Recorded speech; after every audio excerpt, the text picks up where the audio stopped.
Yes, we are live in Mind2Wealth program. How you doing, Sid? You all right? I'm good, thank you. How are you, Ali? Fantastic, fantastic. Today we have amazing Sid in our Mind2Wealth program, and she's amazing, talented young lady. She's got so much talent. I didn't even know she knows how to do drawing. You know, she teaches all sort of things to kids, and she's amazing business person as well. So very proud to have her on our program. Thank And you. today we're going to be talking about pivoting. And I think watching her moves, I think she's done a lot of pivoting to adjust herself to all the changes happening around her. I think before you had your classes, you used to run your classes. Now you suddenly change, you doing everything online now. And many people at the moment, we are facing so much challenge, and so many people are stuck. So many people are not willing to pivot. So many people are, they don't even know what to do. They just literally waiting for this to finish. This is not gonna finish. I don't see any end to this. They're gonna, Mm. new variant is gonna come every day. Something new is gonna come. I think actually the government are enjoying this lockdown because the stock market is going up. So they're gonna keep putting us in lockdown, and many people are not moving. Many people are just sitting there and stuck in their shoes. What's your advice? What's going on? Tell us about yourself a little bit first. Let people know who you are, what you do, and then we're gonna go further. Yeah. Yeah, so I'm Syd. I used to run Femtinos for it would have been 10 years last year during the COVID experience. It would have been 10 years. We were going to do a big celebration in August in 2020, and then COVID hit. So Femtinos was a STEM workshop provider. We used to do hands-on workshops, science, tech, engineering, maths, and everything from like dissection. So we used to get the kids to dissect things, flame experiments, and just picking a topic and really delving deep. So none of it was curriculum content. It was just everything and anything. So I remember one time we did a topic on blood, and we spent the entire month just looking at blood because it was so fascinating. We looked at the different types of blood. We looked at the difference in the cells between animals and humans, and we spent hours and hours getting the kids to learn about blood. And these are the things that are really fascinating about science that no one really, school doesn't really touch on things in No. great detail. And I find that primary science is very, very basic. Like kids, when they're young, they're so curious, they're natural scientists. And yet I think the schooling system dumbs them down. So I used to love doing these. So we used to do hands-on workshops. And I did that for 10 years, believe it or not. And we worked with over 12,000 kids, and a lot of those workshops I ran myself. So we used to do up to 400 a year, 400 different ones a year. So it's a lot of work from our end because we have to do all the research. But I loved it. And then COVID hit. And then suddenly we couldn't do what we always did because Hold it on. Before we go further to uh, COVID, do you teach all this skill and everything yourself, or do you have like a team around you? Because how can you be so good at all this stuff? Like, I never I met used to anyone to teach be good at myself. all this. So when I first, so you have to remember, I did theoretical physics and applied maths at uni. I didn't do Okay. any lab work, no lab. I hated experiments. I hated being in the lab and doing all of this stuff. And then when I first started Femtinos, it wasn't science. It was more craft.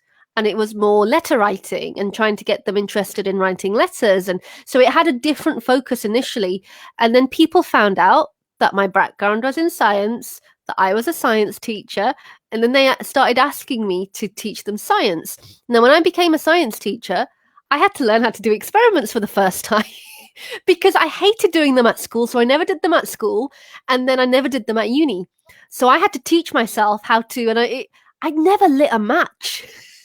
Not even at home, right? I never switched on a kettle because we don't have kettles at home. Like my parents never had kettles. I never don't have a kettle. So things like that, because kettles you use a lot in science labs to warm up water rather than using a Bunsen burner, and like matching, lighting a match. And I remember my teacher training year. This is hilarious. I look back at it. I was in another teacher's classroom because you get taught by the teacher and they mark you, and she explained the experiment I had to do in front of the kids, and she said, "Light the match and light the Bunsen burner and do the experiment." And I was thinking, "Oh no, I don't want to tell her I never lit a match because she's going to laugh at me. So I pretended I knew exactly what I was doing, right? And this class of 30 year 8 students are stood around me, and there's me. I light the match for the very first time, and I'm like, ooh, it worked. And everyone's just looking at me going, what? I bet there are so many people watching this and they haven't lighted a match. Seriously. Because you don't need to. Like, whenever we used to have a birthday, we didn't need a match. You just stick it under the gas. Is that safe to say? So it's good to smoke then. So I never lit a match, right? And I didn't know how to do it. And then a kettle, same issue. I was actually a teacher before I learned how to use a kettle. So I remember the technician had left like 5 kettles in the science lab for me to switch on, and I had no idea how to switch them on. Oh man, this just shows how important it is. You as a teacher, you took the lead of doing more development and more learning. You know, how many teachers are in school, they just got the teaching qualification and they haven't gone more further. You literally gone more further to develop yourself and make yourself even better. But these are skills that doesn't this show you that you can go through the education system was good for me. I got all good, great A levels and GCSEs. I went to uni. I've got a master's degree, and yet I don't know how to do this practical stuff, like basic stuff, right? Because there's no focus in the education system on being able to light a match or how to use a kettle or how to do finances. It's all theory, isn't it? Like other universities as well. They taught I done business. They taught me everything about the theory of business. But when I came out and I opened my own first shop, I said to my dad, "Dad, you stay back. I've got everything covered. I've got the MBA in business." And then I saw, whoa, everything is different. Exactly. So you can learn the theory, and you can the things that I do, like practically when I'm cooking, I've done such stupid things, and I'm thinking, oh, I could have lit the house on fire now. I should know better as a science teacher. But this is it. I think we need to allow kids to really explore. So the whole idea with Femtinos was actually we risk assess everything, and we allow kids to do dissections at age 5, right? We give them the chance to actually have that experience. They know what the dangers are, they know what the consequences are going to be, and then we just keep an eye on them. And when you give kids that ability to actually do that practical element, it's so amazing because they're so proud of themselves that they've managed to do it. And we used to take photographs and everything, and it's shocking because we did it's like an achievement for them, isn't it? It is. They've done something. Yeah, I remember one of the sessions just before COVID, I think it was in January of 2020, we did a 2-day heart surgery session, and I was reading heart surgery. We weren't actually doing heart surgery. We did a dissection of a heart, but the kids were learning about heart surgery and how the heart works and blood and everything around heart surgery. Then we talked about the different professions that you could go into. So not just heart surgeon, but all the people that work around the heart surgeon. It's actually so cool because you gave them the feeling of some of them maybe they wanted to be a heart surgeon and then they didn't even like blood. So exactly. There was a 14-year-old there who wanted to be a heart surgeon. So she absolutely loved it because it was her chance to do a dissection for the very first time. She'd never done a dissection before. And just to see whether she can cope with it. Because what's the point of planning for something for your entire life and you can't deal with a bit of blood? So, and then we learned about suturing. There was an article a few years ago saying that heart surgeons were leaving training, but they didn't have the dexterity skills or the skills to actually use their hands to carry out the surgery because all they were learning was theory, right? No practice, yeah. And so what we did, part of one of the activities that we did was suturing. So the suturing is basically the sewing of the skin after you've done surgery. Yeah, that's what they have to do, yeah. Yeah, and we did, myself and my colleague had to learn all the different stitches. We used YouTube videos and all sorts, and then we taught the kids. And first they did it with a plastic needle and some paper and card, and then we gave them the actual suturing training material that surgeons use, and they used the needle was curved, so they had to use a curved needle and do it, and it's such a great experience for them. This is so cool because I know somebody who's gone to the university, he's done finish all his degree and everything. 15 years he has spent university, and now he worked for NHS for 6 or 7 months. Mm. Now he has severe depression.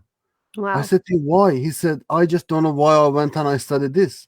I don't enjoy it. I don't want to do it. I was good at, like, I sat down with him and I done coaching with him. Now he wants to go to university, maybe start teaching it, but he doesn't actually like the doing part of it Yeah. inside. Inside. He said, I don't like it. I don't like, to dissect and doing all this stuff. I wish somebody would have done something like what you just doing with the kids in that age with him, so he didn't waste 30 years of his time. Exactly. I said to him, what did you all your life wanted to be? He said, I wanted to be a mechanic. Mechanic? Heart surgeon? We are very close, but mechanic is and causes a depression for him. Yeah, and I think this is it. This is like, if knowing what I know now about all the different science and engineering fields, because I've spoken to lots of people, like, in areas where I'm not sure about, I will get someone else in to come and do the things, right? So we've done workshops where we've got someone in industry to come in and talk to the Okay. kids, so they can actually ask like the really technical questions. And I don't know whether you know, I used to do a radio show. I did that for 2 years, and I had 100 guests come onto there, and it was all to do with science. So we had lots of them were engineers, lots of different types of engineering. And I think to myself, if I went back now and I had to redo things, I would probably go into engineering, because engineering is that art and that science merging together. It's that creative element, because you're building things and you're coming up and you're innovating. And I was like, that was such a great thing for me. But I didn't know. I went to a girls' school. Engineering wasn't something that they pushed, Yeah, exactly. because it's not a girl's topic to do, right? It's not a girl's subject, so they never pushed it. We never knew what it was, and my perception of what it was didn't match what it actually is. Because No. when I speak to people, there's Yeah. so many different elements, from like Well, I thought tech. engineering is somebody with a spanner in their hand and do stuff, Yeah, but it's not just that. Yeah. same. There's so many different, and there's automotive, there's mechanical, there's civil, there's chemical, Yeah, there's yeah. material, there's so many. And I learned so much just by talking to people and interviewing people. And part of the reason I did that was so other people know quite early on what's out there, because the kids don't know what kids are limited to what we tell them. Yeah, exactly. So they will say, I want to be a doctor or a fireman, or I want to go into space, because they hear about those things. Yeah, yeah. Right. But if they hear about engineering, if they hear about heart surgery, if they hear about, I don't know, all the like niche subjects that you never hear about, and then they're like, oh, I want to aspire to be that now. But they only hear about the common ones that we know about. But there's so many different variety of areas they could go into. So yeah, I could talk about I this all. think I think you are doing an amazing job. My son, the head teacher, when I called him, I said about the bullying and everything was happening for my son. He said to me, I don't think your son is going to achieve anything. And Wow. head teacher saying that, I said to him, when was the last time you got your degree? He said 25 years ago. I said, when was the last time you read one book? He said 20 years ago. I said, and you're a head teacher. You don't know anything about internet. You're telling my son off because he's going online, and you are trying to stop him from making progress. He actually wants to be an internet marketing person, right? He loves internet. He said, well, I don't think he's going to achieve anything. I said to him, I've got 2 degrees, I've got master degree, and the last book I read was last night. And I read 124 books, more than how many books you read. I think I can teach him more better. Here's the letter. I'm taking him home. And I started doing a home education. I just sat here, watched him. He literally couldn't feel the time passing. He just glued to the internet, glued to the computer. He wanted to be a YouTuber. What I did then, I found a way to connect the YouTuber to something which you can earn money from it, being an internet marketer. Do you want to be a YouTuber? Fine. Do you want to know how to make your YouTube to be big? Yes. Then I started learning all this stuff. Then he had to learn sales, he had to learn internet, he had to learn Facebook ads, he had to learn, website making, all these skills, which is related to what he loves to do. This is what education should be. It should be about facilitating what the kids want to learn and giving them the ability to kind of think outside what they already know. Like you did. Like he knew about YouTube because he's seen YouTube. Yeah. And then you kind of facilitated that and went, okay, what about this and this and this, which is linked to the area of interest that you've got. If I would have told him, go and learn sales, he wouldn't go and learn it. If I would have gone tell him, like, go and learn Facebook ads, he wouldn't go and learn it. Somehow, this is what Jim Rohn said. He says, find what kids like, connect it to their dream, and then map the way for them to get to their dream the way you want it, and then they're gonna get there anyway. They're gonna Yeah. do it. I wanted him to be a marketing person. I found a way to connect it to his dream of being a YouTuber. And literally, he wakes up. I don't even need to tell him what to do. He's wake up in the morning and he's on it. And then how many This kids you have to beg them, come on, go and study, go and do your homework. But this is what education should be, right? It should be passionate from the kids' side, not because we're forcing them to learn, Yeah. but because they want to learn. Like Yeah, all the absolutely. workshops, the kids wanted to be there. They wanted to take part. And they knew if they mess around, they're going to miss out on the learning. They're not going to get punished from me shouting at them. They're going to get punished because they're not going to be able to take part in the activities, and they all Absolutely. wanted to do them. And I that's the think you're doing punishment. an amazing job, man. Well done on that. I think you're doing an amazing job. You're changing the education system. I'm doing it only for my own kid, but my dream is one day to be able to open an entrepreneur school, It'd for be everybody amazing. who wants to be an entrepreneur, to teach them entrepreneurial school, not normal school, not science and stuff. Somebody wants to be entrepreneur, teach them those stuff. I took the video of my son making $13,000 in 2 days, and his mentor talking about him on a stage to the head teacher. I said, any of your kids in this school learning how to do this? He said, wow, that's amazing. That's all he had to say. I said, he's only 13 and he made that much money in 2 days. Which one of your kids in this school, they know how to do internet marketing and make that much money in 2 days? Even if they go to university, probably still they don't know. I've been to university. I never learned how to make that much money in 2 days. Exactly. You know? I think the kids these days, they got so much potential. I see kids doing videos on TikTok and Instagram and all of these devices, and I'm thinking they could be making money from the skills that they Absolutely. have, but no one has told them that. And Well, in a school, tell them don't go online until you are 12. yeah, My daughter, she's 4 years old. I already opened Instagram for her. 4 years old. She loves me to keep taking picture of her. Why not? I'm controlling it. I know who's talking. I'm behind the profile. I'm controlling it. Why not? I think you are doing an amazing job, man. I think everything education system needs to change. I think they should put you as an educational minister and change everybody. but you know what? The whole government is set on targets and systemizing and processes, and that when you start doing that, that's when everything goes downhill. And one of the things that I realized, because I had to pivot, I couldn't do any of this online, right? How do you take an experience and put it onto an online platform? You just can't. I couldn't How do this do you do that? Yeah. How do you do So, that? well, I spent a couple of months trying to do it, but all my equipment was stuck in an office, which I didn't have access to because the building was shut. So I couldn't do the practical stuff because I didn't have the equipment. I didn't want to reorder everything because I have too much stuff. Yeah. I already have it, right? So I had to find another way of teaching, and I started a YouTube channel. I did a basic like science fun activities where just teaching basic knowledge, but through crafting.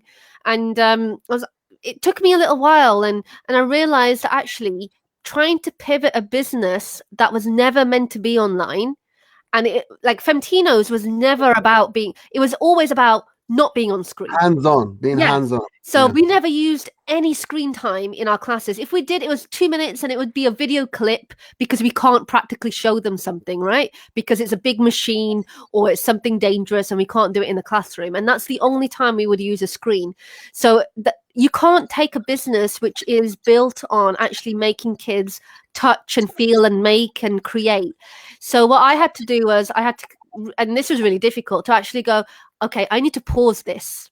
I need to pause Femtino's and we restart when it's safe to do so. And now that things are opening up, people are asking, and I'm like, it's not safe yet. I don't feel it's safe yet. Maybe in September, but I wouldn't hold my breath at the rate things are going, right? And you're right. I don't think it is going to end anytime soon. But for me, pivoting meant taking my knowledge and creating a new business that could use the skills that I've got and all the kind of issues I've had with the education system and create something where I can demonstrate that things can be done differently. Because the thing with Femtino's was never curriculum based, right? No. So I couldn't use that as an example to say, this is how school should do it, because it's not school-based teaching. No. But now what I've done is I've set up UK virtual school. So that was set up, it's nearly coming to a year now. So that was set up last July. And UK Virtual School is a representation of what the school education system could be. So I've taken everything that I know is wrong with the education system. I've basically turned the whole schooling system upside down and created a model which is working because we've done a year, and the people that have been with us are really happy. We've got like 30 plus reviews on Facebook, and we're now moving to Trustpilot because they're a lot more visible on there, and people are all happy. And what we've done is 7-week terms are ridiculously long, right? They're ridiculously long. Kids are tired. The final week at school every term, the kids are like they're watching movies. The teachers are tired. No one's doing any work. So what we do is we create 3-week terms. We have 3 weeks in a month. Last week is off. So we start on the first Monday of the month and we run for 3 weeks. And that's what they do in, is it Netherlands? I think is one of those countries. They do the same thing. Isn't do it? they? Like, I didn't know. I thought I created my own system. Is one of these countries which they have the best education system, and kids only go to school for 3 weeks and then they have one whole week off. Oh wow! And they actually have more playing time. They are not allowed to take no homework home. They have to do all the learning in the class, and then when they go home is playtime. They have more playtime. You know? Well, we actually give them homework, and this is something that I really had to think about, because homework, the research shows that homework doesn't help. But what we've done is created something where the kids are so keen to learn that actually they want to do an extension work leading from because we don't see them very much. We don't run from 9 till 3. Like, they don't have lessons throughout the entire day. We only see them 1 hour a day, if even that. Okay, so it varies from the programs that they've picked, but we've set it up in such a way where 3 weeks it works really well for them. There's no Zoom fatigue because it's all online. The kids can work from literally anywhere. We've had kids from the back of a car, in a caravan site, in a hotel in Turkey. Like, they've been literally anywhere. Wow. They tune in. And the great thing is that the class sizes are small. And what we've done is built a system where the teaching is tailored to the kids. Okay, so I say to the teachers, and the teachers get training, we talk about how dynamics in the classroom will change whenever we have a new kid in there. You don't try and teach the same way you've always taught. Yeah. Because when the kids come in, the characters are different, people are different, they learn differently. You adapt to the kid. You adapt to who's in your classroom. You know what? I wish my school, they would pay attention to that. I was dyslexic, and they was just crossing me off. That's it. Just sit back. You're not going to learn anyway, so you're not going to get anywhere. Just sit there and watch us. Exactly, and I think that's the worst thing that they could do. So I have seen this. I've seen how SEN kids get kind of written off. They don't get the support that they need.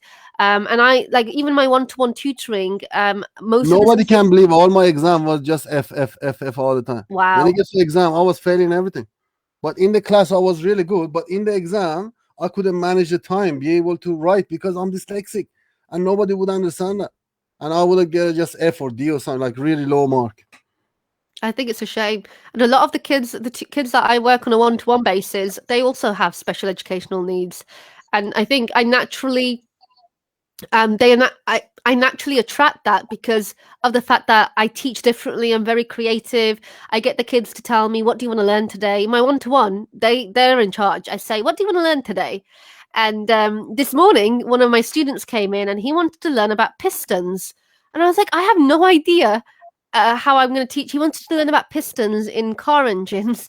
And I have no clue about this. So we did some research together. We learned the basics of it. And he was asking other questions. I was like, okay, I'm going to have to go and ask people, because I know I've got some friends who work in that industry. I was like, I'll ask people and come back to you next week and we'll talk about it. So he's at the moment, he's only 7. He's inventing something. And I gave him an idea a couple of weeks ago. He was frustrated that he can't build it. And I said, even if you can't build it right now, you can put all the plans together. You can figure out how it's going to work, how it's going to function, awesome. Because inventors will do lots of drawings. They'll learn the mechanics of how it works. So he's been asking me questions about trains and cars and engines, because I think he's trying to figure out how it works. I bet you already know what job he's going to be doing in the future. But, you know, you can tell. And all this is happening online, isn't it? This is happening online, yeah. So I have these are one-to-one lessons that I have. So bringing it back to pivoting, bringing back to pivoting, because we got about like 5 or 6 minutes. Do you think if you didn't pivot, if you didn't change everything you was doing, and you continue doing the same way, would your business exist right now? No, I would not have been able to carry on Femtinos. I would have tried to make it work, but the audience is different, the ones that I've got now. I think people need to realize that actually, like I've spoken to loads of people where they've gone, oh, I can't do face painting, or something like they can't, like things which they needed to be face to face with people. I can't do face painting, and I've gone on their posts and I've said, actually, why don't you train people how to do their own face painting? Why don't you hold like face painting parties and you train them how to do their own? And you have like crazy days where everyone comes in with their different paint, and they're like, oh, that's not what we do though. We paint on other people's faces. Like, How they want to stay on that, focus yeah, on that. if you're not Do willing you to have any advice alter, for driving instructor? Because I know a lot of driving instructor is the only job basically you have to be in the car with somebody you can't teach them. yeah, I think But that's is a there any really idea? difficult Do you one. have any idea for driving instructor? Well, Because I know there are a lot of driving instructors watching this as well. Do you have any idea for driving instructors? well, what they could do, and this would actually quite work. Lots of people have to sit the theory exam as well, right? They have to sit Yeah. the theory. You could do training on the theory aspect and link it to the practical. Mm. Because even when I was talking to that kid, he wanted to learn about cars. I ended up teaching him content from the theory test. We were talking about roundabouts. We were talking about what happens if this car comes over here. Whose right of way is it? And then we started talking about how friction works on cars and like the practical side. You could talk about how to like fix cars, how to do this, learning about the theoretical side of it. You might not be able to do the practical, but I think there's a lot to learn. Because I failed my exam, my driving instructor driving exam the first time round, because I didn't have enough knowledge about just how the roads worked. I was too young. I hadn't traveled. I So hadn't been on. basically teaching the common sense. Yeah, Mm. like I didn't know how to light a match. How are you going to trust me with a car, right? I didn't know how roads worked, right? And I think and then when I failed, I spent the next couple of years just really paying attention to the road. When I'd be on a bus, I'd look at the cars and what they're doing and what's happening and things like that. You can teach that. You can teach that element. And I think people need to look at how they can pivot with the skills that they have, or even upgrading their own skills, because that's never going to be lost. Whether if you're learning a new trade or you're learning a new skill, that's always going to stay with you. Well, I tell you what I did. I actually decided to train parents how to teach their kids. Because I was an instructor that time. I was an instructor trainer, But then in January, I decided not to go to work anymore. So then COVID hit, and I was bored sitting at home. So I said, "What can I do with my skill?" Or I'm going to teach people about, forex trading I'm doing, or I'm going to teach parents how to teach their own kids, because this is going to be here forever. But parents can't teach their kids. I created 10 videos, and I put them inside membership site, and I had 700 people paying £2 per month to be there. Wow. Without me even being there, just having access to that membership site. That's smart. And then still they are paying for it. So that's like a passive income. Yeah. But 700 people, about £1,400 is coming in without me even being there or being in the car. Exactly. Before I had to go sit in the car to earn the same amount of money. Exactly. And I think there's loads of ways that people can do this now that people are so open to Zoom calls. They're so open to learning online. It's become so normal for everyone now. It's everyone's opportunity. And you've got a global reach. When before in the past have we been able to access an audience globally to this sort of scale? No. Never, because we didn't have internet, we didn't have the ability to do something on this scale. People they didn't know what Zoom was. We are teaching investment. I can't believe somebody actually signed up to my UK property course for UK just, and he lives in Dubai. I don't even know why he wants to learn to invest in to invest in England. And we should be looking at investing in Dubai, right? Oh, have we lost connection, Ali? Oh, I can hear you. Oh yeah, I can hear. Now I can see. You froze. Yeah, and I can't believe the guy's in Dubai, and he bought my property course, property investing course, and he's in Dubai. Why does he want to learn about investing? He might want to move to the UK and yeah. we're called UK Virtual School, and we're running completely on the British curriculum, but we've got kids from all over the world Yeah, because either they're expats, so they've moved abroad and they can't find a British it could school, be. Yeah, or they're coming to the UK in the future. So they want the kids to have a British education before they come. So I think it could be the same where he might be it looking could to be. move. Yeah, maybe he's an expat and he wants to come back here and he wants to see. Exactly. Yeah, brilliant. Said this was great. I'm not gonna get tired of talking to you because me and you we have the same mind, about education and everything. You're doing a great job. Well Thank done on you. that, and you are making a difference to lots of kids' life. Brilliant. Any last advice you want to give to people who they are not moving, who they are waiting for this situation to finish, who they are scared of pivoting? They are not even willing to try.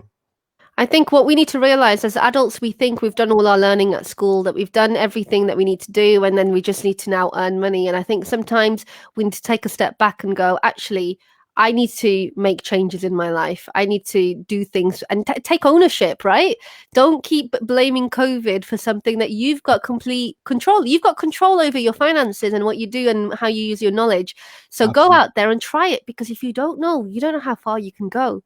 If I hadn't pivoted, I wouldn't have an online school right now. And that's teaching kids all over the world. And I've got a staff body. And I would never have been able to do that had I stuck and said, I'm going to stick with Femtinos. So Yeah. try it, because you're Probably you had to shut it down now. you, the only regret that you're going to have is not knowing what could Not have been. doing it. Absolutely. You know what? That was a great advice because I was gonna open my school of trading in 10 years time, Mm. and I said to myself, no, I'm not gonna open it. I'm not gonna open it. But COVID forced me to open it in 2020 instead of 2030. I said, you know what? What's gonna happen? I try it. If people like to learn it, then they come and learn it. And I Mm. have so many people they sign up to the course to come and learn, and I'm changed a lot of people's life. They now know how to invest, and they made a lot of money from the market moving up and down during COVID.